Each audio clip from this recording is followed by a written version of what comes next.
my name's Kelsey Raschke. I'm one of the educators at the Paine Art Center and Gardens. Throughout the month of July, myself and other artists will be sharing ways that you can participate in Chalk the State Oshkosh on July 25th and 26th. Today, we're in my kitchen where I'm going to show you how to make chalk paint from cornstarch, water, and food coloring.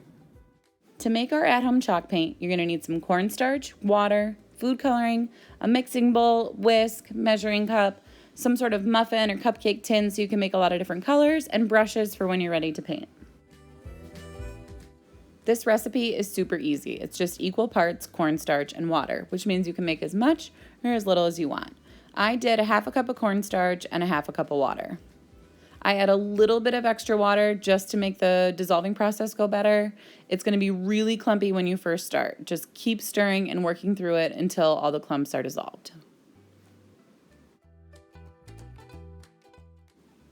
Once all the clumps are out, grab your muffin or cupcake tin and pour out for however many colors you want to make. I wanted to do the 6 colors of the rainbow, plus have some white to work with.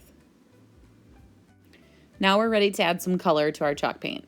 Most food coloring comes with red, green, yellow, and blue. So depending on what kind of artwork you want to make, you might need to do some color mixing. A couple drops goes a long way. Add your drops, stir it up, see if you like the color. If not, add 1 or 2 drops at a time until you're happy with what it looks like.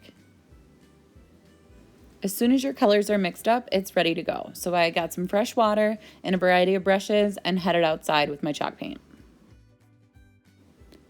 Next up is deciding where you want to put your artwork. I decided to put it on my front step so people walking by could see it, and so every time I came in my front door, it would make me smile.